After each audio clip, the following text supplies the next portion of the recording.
Meat chickens are not given hormones in the USA. Hey, everybody, it's Jason Blaha here. I thought I would chat with you guys and gals a little bit about this today. And, this is the sort of conversations we really have to have as a society, and particularly when it comes to health and fitness, because there's so much misinformation and misconceptions out there. And it can be downright scary how little people actually know about their food, right? How little they actually know about their food, where it comes from, how it's produced. And if people don't know this, how can they make informed decisions or educated decisions about what to eat? Okay? It's scary. And this is one of those where you hear it all the time. It's a myth that has been perpetuated so much that when a survey was done a few years back asking, Americans about hormones in chickens, 80% of Americans who were surveyed believed that chickens are given steroids to make them grow faster. Okay? 80%.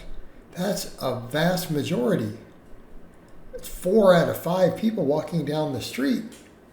Okay? When the reality is, it's never been done. And it's been to the point to where, unfortunately, I know someone personally who believes that they have an allergy to steroids, and they say they can't eat chicken because of it. And they're serious. Like, they're dead serious. And there's kind of like, you have to almost not have the heart to tell them, this is not actually true. Right? Not actually true. And it's also, you want to be like, what exactly do you mean an allergy to this? I don't think you know what you're talking about. And that's okay, though, because people don't know these things. They really don't. All right. So people say, well, what do you mean? This is true. Everyone knows this. Everyone knows that they do this. So they grow so fast that they can't walk and all this stuff. That's selective breeding. We bred chickens to grow that fast. So that's what we're looking at. They've been bred to do so. It has nothing to do with drugs. All right. Well, what's the reality of the law? It's illegal. It's illegal. And it's been illegal for over 60 years. Okay? I want to be clear on that. Since anabolic steroids first hit and started being used for medical purposes and for athletes, laws were passed banning their use in most meat animals. Beef is actually one of the few things where we still give it to them in the U.S. Okay, because there's actually benefits to it. Right, there's benefits to doing so. But chickens, any form of poultry, any form of pork, even buffalo, for example, it's illegal to give it to bison. All right. So as far as that goes, it's federal law.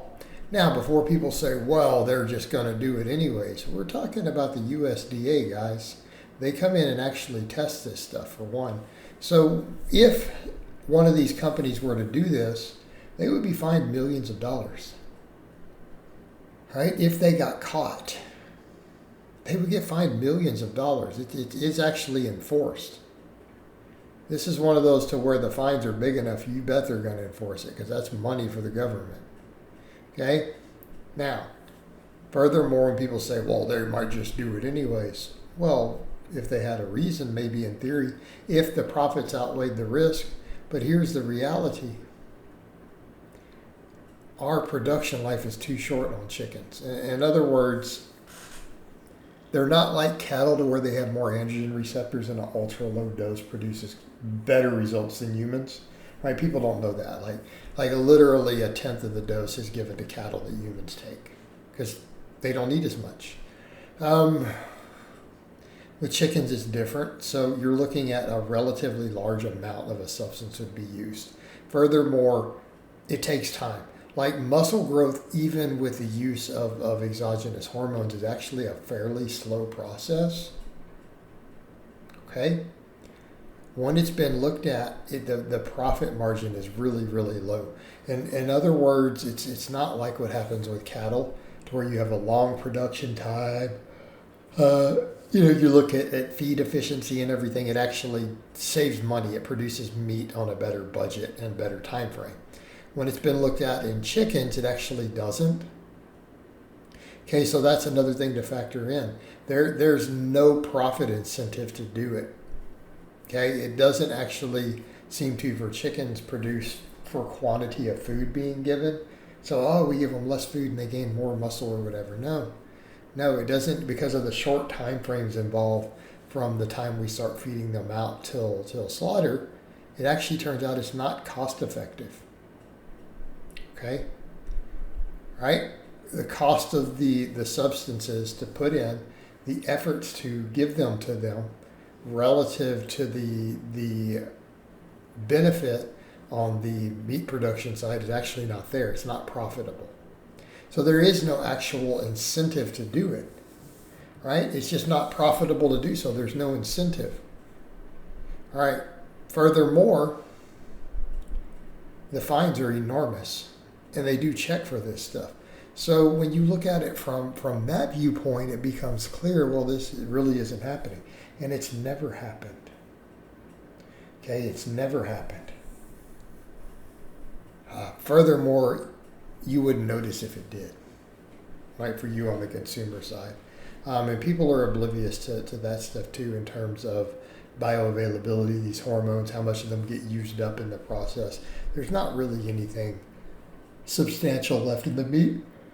And if there is, it's not orally bioavailable to liver. So if it's one of those that were given orally, which again is not going to be done in this case, you can't regulate it to the same extent, because again, you'd have to make sure they eat an exact amount in their food. Again, that gets really, really problematic real quick. So you get an actual proper effective dose. So that's not done. But even if it is, in their liver has generally broken it down. And most of these hormones are not orally bioavailable in humans, and people aren't aware of that. Again, people who use anabolics are aware of that, because they realize, yes, they have to be made a certain way, and only specific ones will work orally. Okay? And that comes at a cost. But yeah, it wouldn't even affect people really if it did. They wouldn't notice. They wouldn't get an effect. Okay? Because the tiny trace amounts that are there are stomach acids would actually break down. They wouldn't survive the stomach for the most part. Again, because now they're a free hormone again. They're not a drug designed to get through your digestive system. But all of that is still moot to the point that it's not actually done. Not actually done. Yet people believe that it is, and that's the interesting part. Is that something that is clearly a myth? Clearly, if you look at it, do any research, doesn't actually happen, yet people still believe that it does. All right, guys, well, that's really all I have to say on that today. I hope it's been informative, and I'll talk to you guys and gals next time.